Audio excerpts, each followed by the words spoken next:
Walls can't hold us in.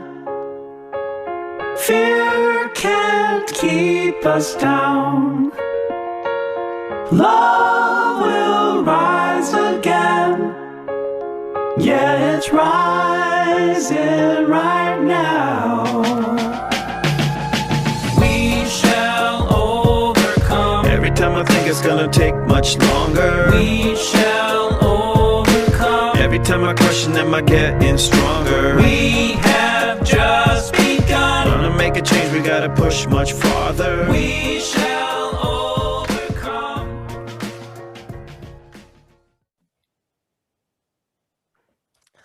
Yeah, good afternoon and a warm welcome to this episode on the latest research on COVID-19.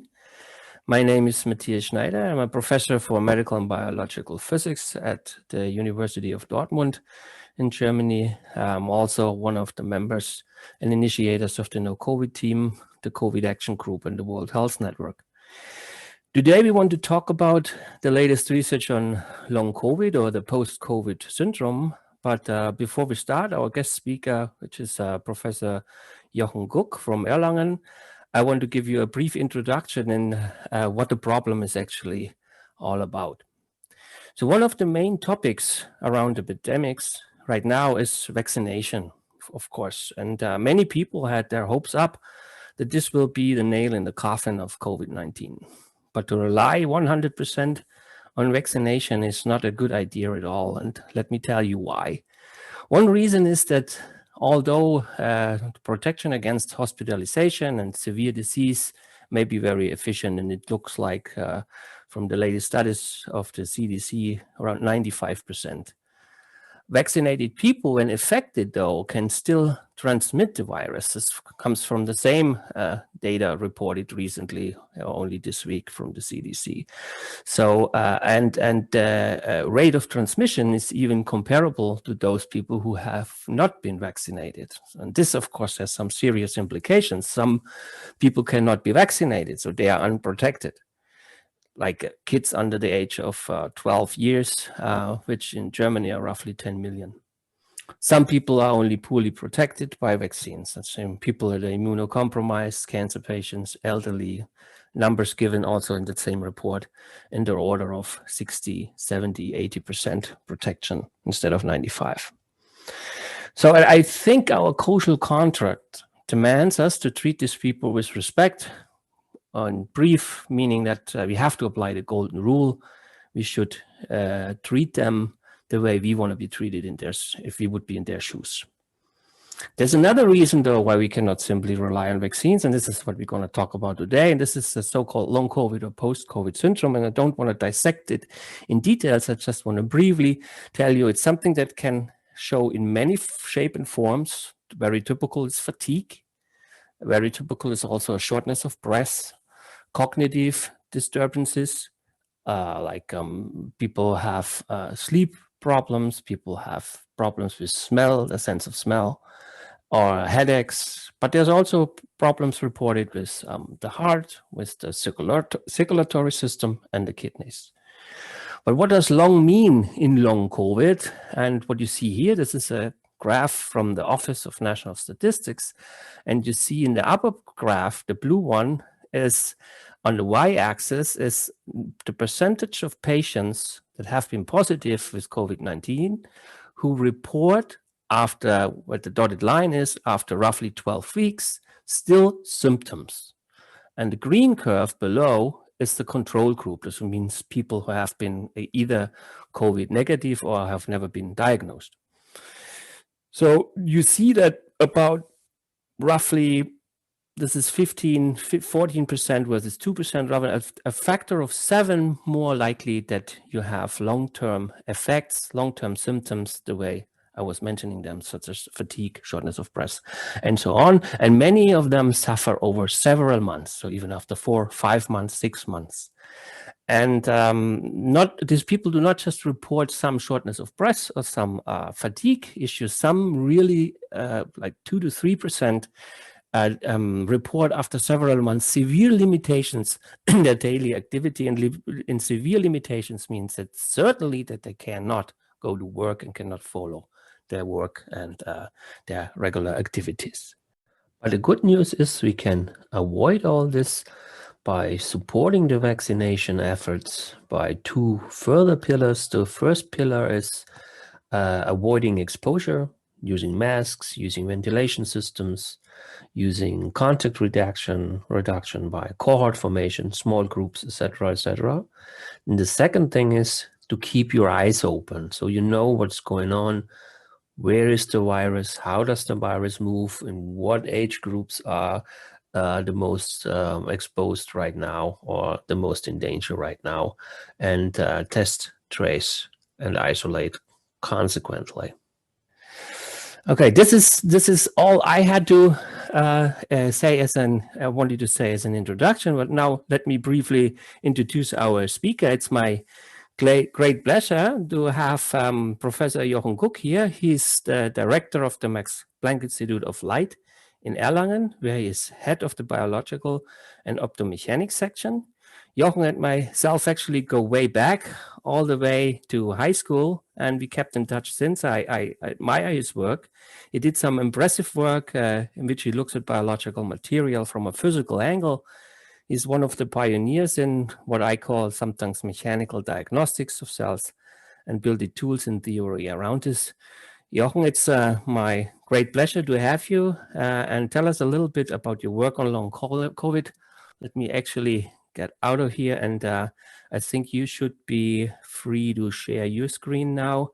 I think you have brought a few slides for us. Is that correct? I did indeed. Excellent. This looks good.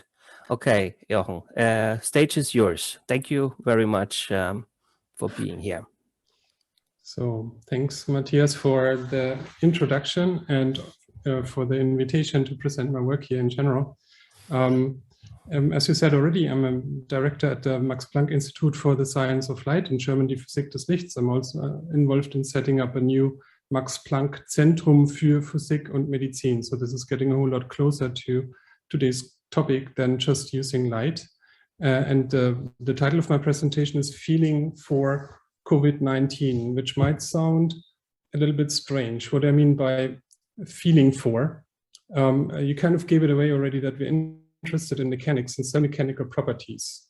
So I'm a physicist by training, but I've been working for the last more than 2 decades now already on biological samples, in particular studying the physical properties of cells and trying to figure out how important these physical properties are for the normal biological functioning of cells, and also how important they are in order to figure out what is going on in disease.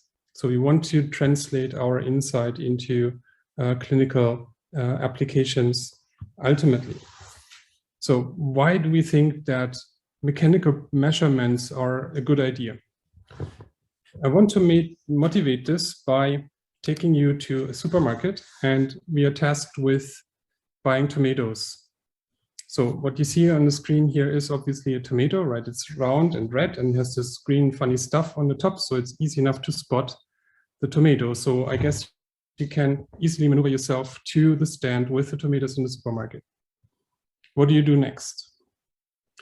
What you typically do, I guess, is you grab one of those tomatoes and you squeeze it, right? You want to know whether it's firm, whether it's ripe, whether it's too ripe, whether it's too soft. So you are very much in tune with the idea that a mechanical measurement can give you important information about the object that you're dealing with, right? That's just common sense and daily experience. Also, if you think about it in the medical world, doctors often use a manual palpation to figure out what is going on with the patient. A female that has breast cancer, I mean, the tumor can be detected by manual palpation. Also intrasurgery, doctors sometimes feel for the texture, the stiffness of the tissue in order to figure out what they should still remove or not in the context of cancer surgery. So also in the medical field, I mean, a manual test actually can help hold important information. Now, we want to transfer the same idea down to the single cell level. So we want to take single cells, squeeze them, see how deformable they are, and then try to infer processes that are going on in the cell that are normal physiological processes, but maybe also pathological processes by this mechanical testing. And that's the name of the game, and that's what I want to tell you about. This is an idea that has been around for a long time, for more than 30, 40 years already. And this actually works surprisingly well. I can say that already.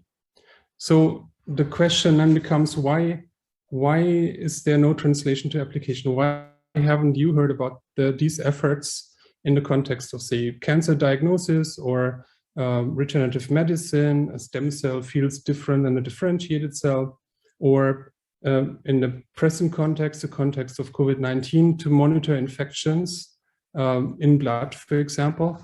That should all be possible, but why isn't this done? And the answer to that is that it becomes clear if you look at the techniques that have been used over the past 30, 40 years to do this kind of measurement. So probably the most simple and very robust and very good technique to measure how stiff a single cell is. Remember, cells are super small. They are about 1/10 of the diameter of one of your hairs. One of the most robust techniques is to take a pipette, a tiny pipette that's illustrated here on the left side, and you suck parts of the cell into this pipette. Right? You know the pressure that you apply, you see how far it goes in, and those two quantities can then be used to figure out how stiff or how soft that cell is. That works super well. A lot of great research has been done with that.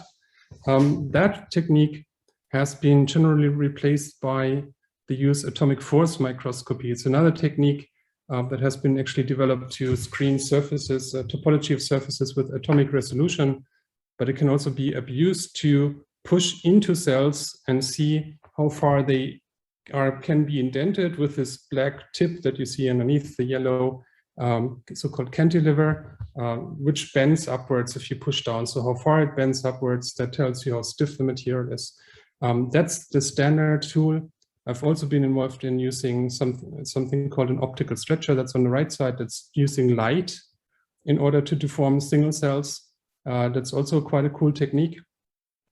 The common downside to all of these, something that is shared by all of these techniques, and probably the main reason why you've never heard of doing mechanical measurements for diagnosis, is that they have really low throughput. If you measure 10 cells or 100 cells in an hour, you are really fast, right? You can imagine moving a pipette onto a cell in a microscope, sucking that in, that takes minutes, right? And then you can move on to the next cell. So it would be really difficult to get a clinical sample and screen that for abnormal mechanical cells in a clinical setting.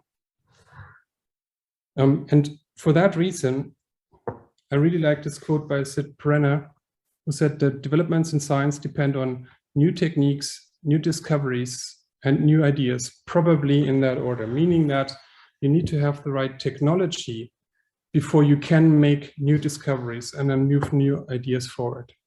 And that the history of science is full of that. I mean, without X-ray scattering, there would be no structure of DNA, there would be no molecular biology, right? So you need to have techniques in order to facilitate discovery and the emergence of new ideas.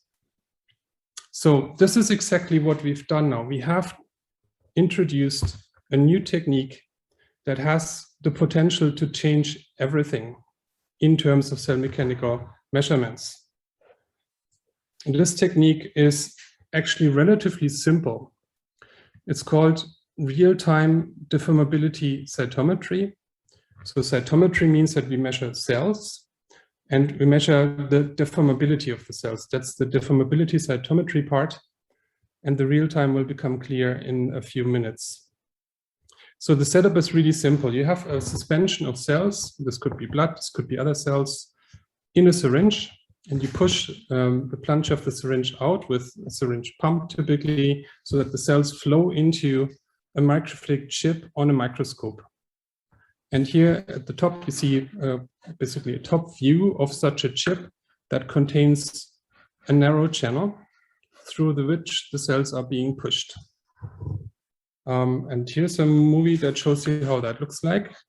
So you see how this cell that is initially spherical, nicely round, gets elongated as it enters that channel, and that's continues to evolve its shape until at the end it looks a little bit like a bullet. Right? So we know the forces that are acting on that cell due to the flow of the liquid surrounding the cell. So we know the forces, and we can image the deformation. And with these two things, you can then figure out how stiff or how viscous that cell is. And the technique is called real-time because we can analyze the images that are coming from the camera in real time. The camera takes something like 4,000 frames a second, and we can process the images, detect whether there's a cell present, see where the contour is. This is the red line here. And that contour then gives us access to things like the size of the cell or the deformation, how strongly deformed it is. Now, I want to draw your attention to this timer that is running in the right corner there.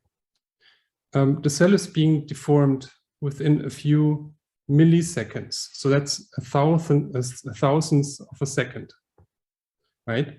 Which means that what you're seeing here is actually super slow. This is recorded and then replayed very slowly. And if we let this run at the actual speed at which this was recorded, that would look like something like this. Now, this is actually a sample situation where we analyze blood. So we've taken a drop of blood straight from a finger prick, for example, diluted in some medium 1 to 20, and then sent that through the system in the same way that I've just showed you. There's no other preparation. The cells coming in from the left side here. They widen into other channels because there's some sheath flow coming in, clear liquid that helps to center the cells in this narrow channel. And that's the channel that you just saw enlarged on the previous slide. So towards the end of that channel, we then focus our camera and check whether there's a cell in the image and analyze what its shape is. And because we're doing this in real time, we can now monitor 100 to 1,000 cells per second, right? So this is how that looks like. You're seeing a plot here emerging where on the left side, we plot the cell size, and the top, on a y-axis, we plot the deformation, how strongly deformed the cell is. And every single dot that appears here is a single cell that has been measured. There's a cell counter running here in this corner. So you see this is now 2,000 cells measured in the course of a few seconds. This is completely crazy. This is 36,000 times faster than any of the other 3 techniques that I showed you previously. And 36,000 times means if you calculate this differently, we can now measure with this technique as many cells in a single day as with the other techniques in 100 years, right? So this has changed everything that we're doing. This is a complete revolution in the field of cell mechanics. We've been able to do experiments that we never dreamed were possible. And this is just a slide to show that we have had a lot of fun publishing in all kinds of different areas with this new technique. I want to focus today on the application of looking at blood and trying to feel whether we can feel anything abnormal in the blood cells. So this is the result of a measurement of blood, similar to what I just showed you. This is, if you want, the mechanical fingerprint of blood, of a healthy donor. What do we see here? Lots of dots, so lots of cells that have been measured. In total, these are 50,000 cells that are shown in this plot here. What do we see? This group of cells here are the red blood cells. And we know that because of a number of different reasons, but one is that there are a lot of them, and red blood cells are super abundant in blood. There's about 1,000 red blood cells for every other white blood cell in blood. So this should be the red blood cells. We're also certain that they are red blood cells because they deform a lot. Red blood cells have a flat, disc-like shape, and then they're being stretched out even further. So that's why the deformation is really high of these cells.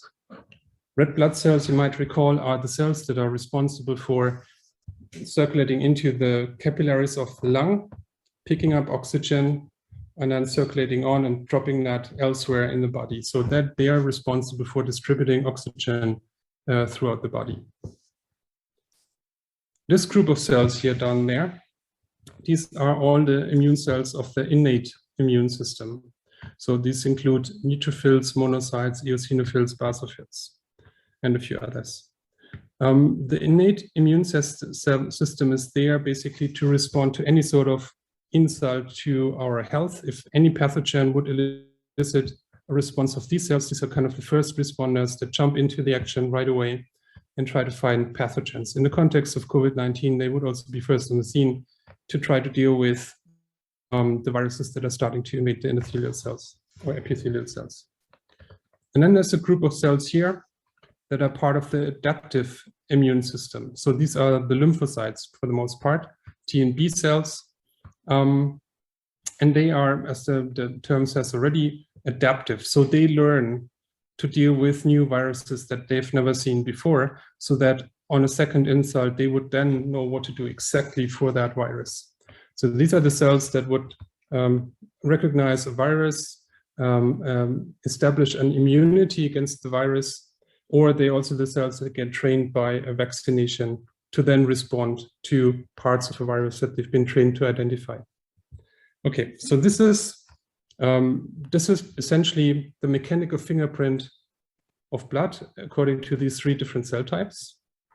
And what you can do easily is count how many there are. This is what you would get in a differential blood count at the doctor. When you give blood, they see, well, you have too many or not enough red blood cells. You have too many of these different white blood cells, and that is indicative of some disease. But what we can do in addition is we can check whether the cells have the right size and the right deformation, the right deformability, because that's important. This picture that you see here is very stereotypical. If you measure that between one healthy person and another, between female and male, also between relatively young and relatively old, diverges a little bit at the edges, it will always look exactly the same. And the reason for that is that these physical properties determine how the cells get around through your body, right? So they have to have certain properties in a relatively narrow range so that they can do their job. Now, we've been interested for some time, this research has been going on for some time, in exactly checking out what we can detect, which disease conditions we can actually see. So we, for example, looked at malaria. In a patient with malaria, you see the red blood cells on the left side, this would be healthy. And on the right side with the blue cells, this is kind of the population in a malaria-infected patient. And you see that the cells tend to be less deformed than they should be. So that's a very clear signature of a malaria infection. The red blood cells are less deformed. In addition, you can also see actually the parasite in the cell directly because we're taking images of them. This is an image of a red blood cell. Apart from that, we can also detect infections. So infections of the respiratory tract, for example, we looked at that. Looked at the neutrophils, part of the innate immune system. This is a raw measurement, if you want. In black, you would see where the neutrophils would lie with a healthy donor. And in purple, you see how that population has shifted in size to become larger and deformation in response to, in this case, an acute lung injury. So if you look at the median of these two populations, where the center is of these two populations, and then plot that on the right side, you see all the gray dots. This is where the neutrophils should be in their size and deformation. And then you see how in an infection, this shifts to larger and more deformed. And if you know a little bit about statistics, these gray ellipses that you see, this is 1 and 2 standard deviations of this distribution here. So the fact that they lie far outside of that just indicates that this is a really, really strange situation that you would never find in a healthy patient. So we can use this easily to identify that there's some infection going on in a patient based on what the neutrophils are doing.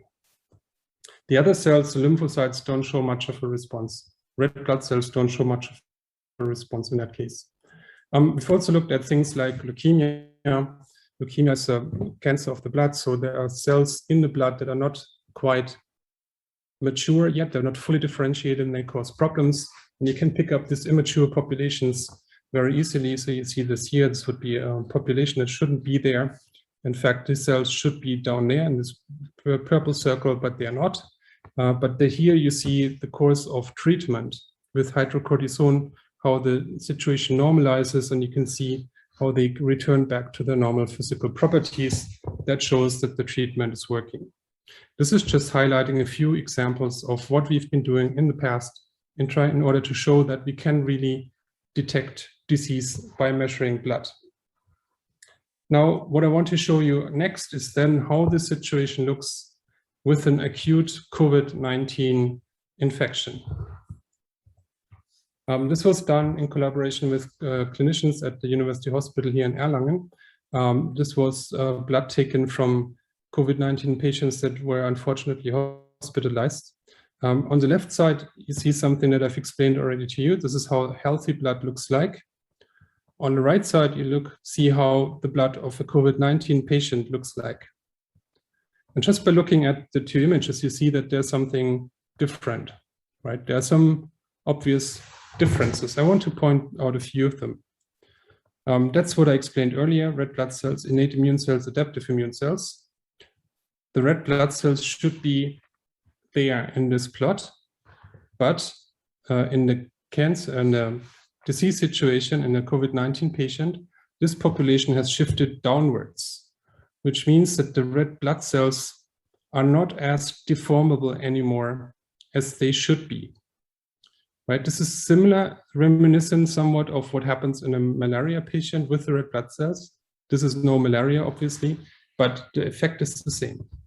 And the consequence of the shift in stiffness could very well be that the red blood cells don't get into these microcapillaries of the lung anymore, or not as well.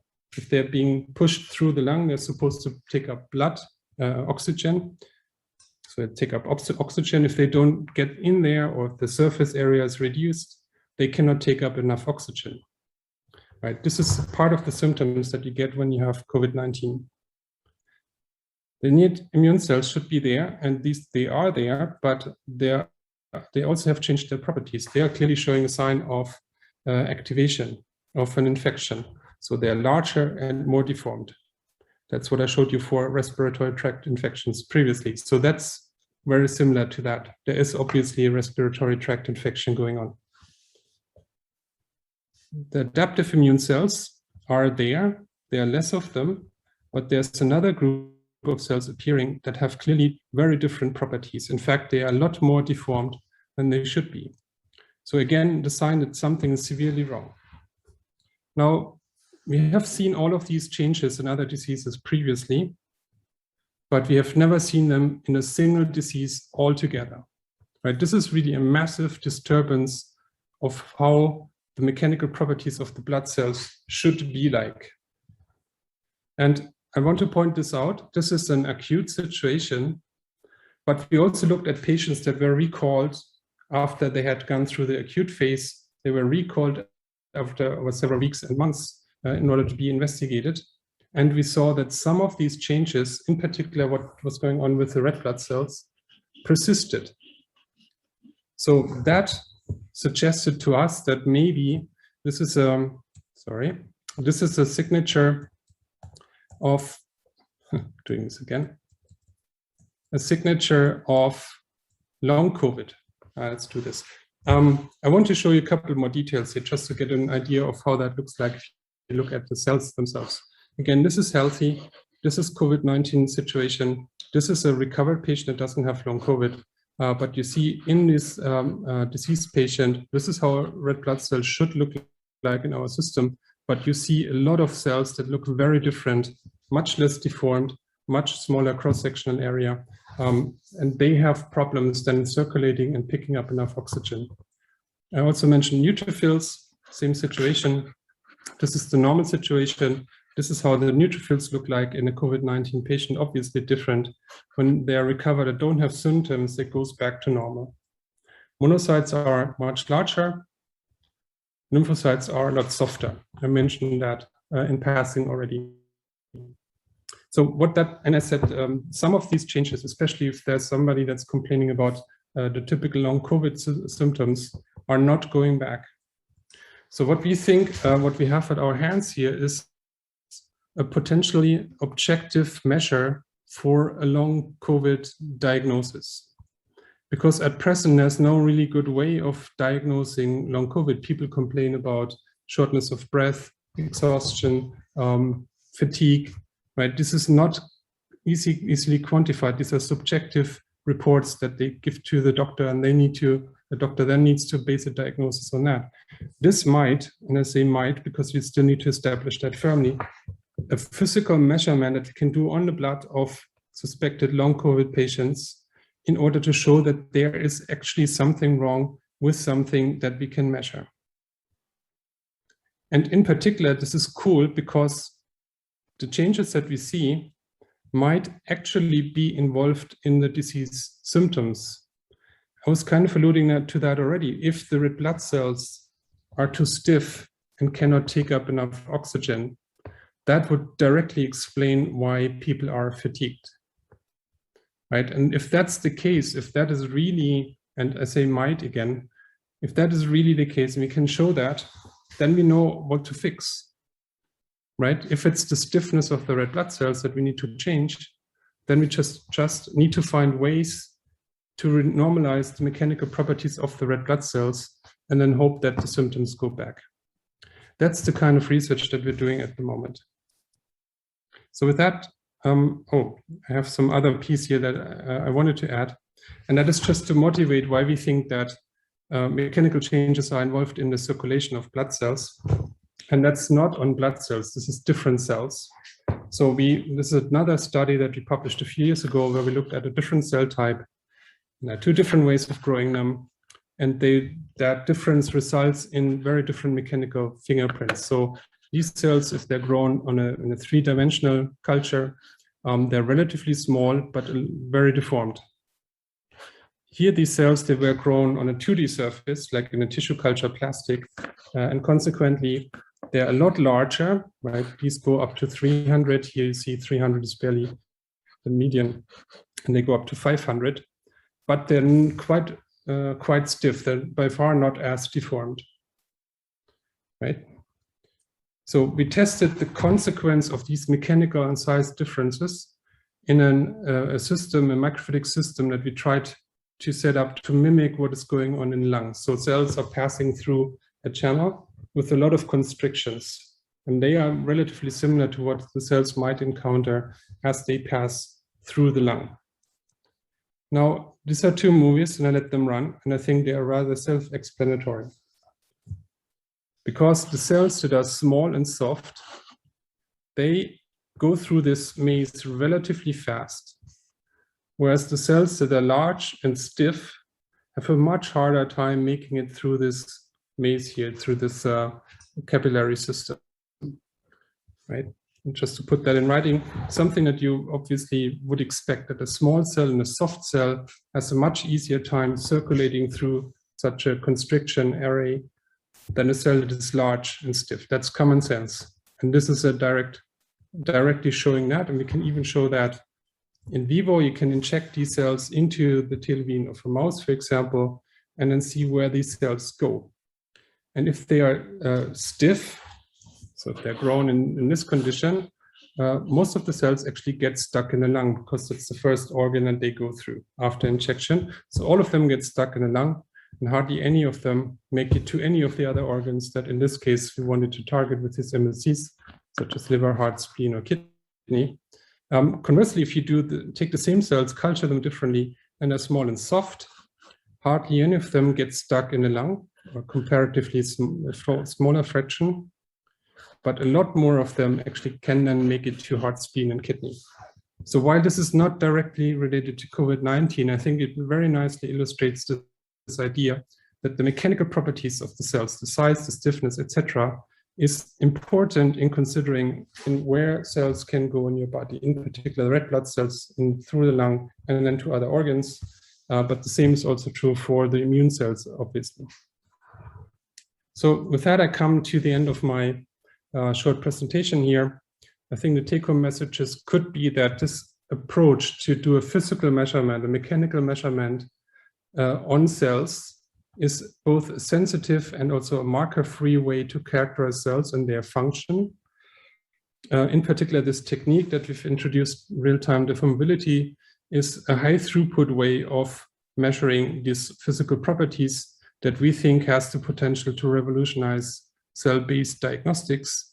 And in the context of the present situation, COVID-19 and also long COVID seems to have a very specific and peculiar blood mechanical signature that could be used for diagnosis. We're currently involved in several studies in order to establish that firmly, because obviously if you only measure, say, 20 patients, that might not tell you what is going on in a population of a few 100,000 people that have that condition. And so we need to screen a much larger cohort of these patients, which we're doing at the moment. And that also opens the door to trying to identify sensible therapeutic approaches to reverse the changes in the blood cells, and then hopefully also to return to normal in the context of the symptoms that these patients are suffering from. So that's what we're doing at the moment. I want to very briefly also show my team. We are on Twitter if you want to follow us. And that's what I wanted to share with you today. Thank you very much. Thank you very much, Jochen. Excellent. I thank you so much for also give us the proper background in understanding the measurements. I think it's very impressive the way you show the link between physical properties and physiology, which is not so easy to see for me sometimes in just in the biochemistry. But I mean, you even see the mechanochemical coupling. You see the effect of was it in the leukemia patient, how the mechanical properties recover with treatment. Correct? Did I understand it correct? Yes, exactly. Yeah, I think this is really impressive. Although I think you explained almost everything perfectly, I still have a few questions, if I may. Of course, of my interest of one interest is of how you planning to continue. Are you like effects of have a correlation between let's say the antibodies or the vaccination state of a patient with the mechanical properties? Are studies like that are planned or something like that? Vaccinations, we haven't done. That's an obvious one. I think our main problem is that there are too many things that could be done, and that would be really cool to investigate. And there are only so many people involved in this research at the moment, and only so many instruments available. So one major push at the moment is to try to simplify the measurement device to the point where this could be given into the hands of a lot of other researchers, so that this could be put on a much broader science base. But until that's in place, it will take certainly, I don't know, half a year or something like that. We are collaborating with a lot of people in Erlangen and elsewhere in Germany, also elsewhere in the world, to try to just increase the data situation and database. Right? We have a cohort here in Erlangen where we are measuring 5 to 8 COVID-19, the long COVID patients a day. That will ramp up the numbers relatively quickly, and we'll have statistical power to say something very definite about this. We are also starting to be involved in certain therapeutic interventions for long COVID. You mentioned autoantibodies, and that's a very interesting one. Colleagues of us here in Erlangen, Bettina Hoberger in particular in the eye clinic, she's been doing a treatment study using a certain experimental drug to inhibit the activity of autoantibodies that are directed against G protein coupled receptors. And the first treatment results seem to be rather encouraging, where the symptoms have reversed to normal within a few hours and persist on a single dose. She's an eye doctor, and that means she also looks at things like the perfusion in the retina using OCT and angiography. So she sees that the perfusion that is disturbed in both COVID-19 and also long COVID patients normalizes with the treatment. And we now have started to measure these are 2 patients treated, so it's really, really low numbers. So everything, a grain of salt or probably a sack full of salt. also the mechanical properties normalize. Okay. So that's very encouraging. And obviously there's a lot that still needs to be figured out in terms of mechanism, whether the autoantibodies act on the cells directly, if they act on the endothelium, and there are some other humoral factors or whatever, that then also control the cell mechanical properties. Obviously that's a correlation that we're starting to establish, but the causation is a much more difficult task to show that it's really the stiffness of the cells that prevents them from getting somewhere. But I mean, everything looks promising so far, and we're in a position, we have the tools, we have the right people together to try to investigate that. So that's what we're doing at the moment. I mean, the macroscopic link is impressive. I mean, that you have, but maybe along those lines, my question, another question is, do you have any studies going on or collaborations where you look into what part changes in the cell that changes the deformation, like the cytoskeleton or some parts of that? And so, so also interested, would other part, would for example the endothelial cells or the entire vascular system also change? That would be the initial hypothesis, I think, for most of the doctors that are involved. When they say circulation is different, perfusion is different, the endothelial surface is different, it gets more sticky, the vasculature contracts or collapses, and that's why there's no blood cells going through. So what we are offering is an alternative orthogonal aspect, and I suspect both of them will play a role, right? In terms of what is going on in the cells that changes them, in the white blood cells, it's certainly the a combination of the actin cytoskeleton that is involved in the activation of the cells. And I think the signaling pathways are relatively clear. We have not looked specifically at the situation, what's going on, but I think that is an obvious thing to follow up on. It could have to do with ion regulation, ion pumps, etc., as to the extent that they exist, considering your other research. But there's some osmotic regulation of the size of cells that's also involved. And for the red blood cells, I think that's mostly lipid composition. So the composition of the phospholipid bilayer that will be involved in the deformability or changes in the deformability. So any sort of research looking into lipid composition in cells, in the red blood cells, might be an interesting aspect to look at in terms of figuring out what is actually going on with the cells. Excellent. Now that's something a lot of people in my community probably love to study and hear. Yeah, I think this was impressive. Also, you were mentioning that you have you see changes in all the cell types you're looking at. That this is quite unusual from your perspective. And indeed, in this this paper I was citing at the beginning of my little introduction is that that you see in all kinds of organs, in all kinds of on all kinds of levels, you do see impact. So this maybe this is where the story also is linked together. I want to thank you here, Jochen, for this very exciting story, and please keep me up to speed, or keep us up to speed. For all those listening out there, stay tuned. The next episode will come up sometime within the next couple of weeks, and this will be on the latest news on aerosols and how this is related to COVID-19. Jochen, thank you very much. Was great to have you. Bye-bye. Bye. Walls can't hold us in. Fear can't keep us down.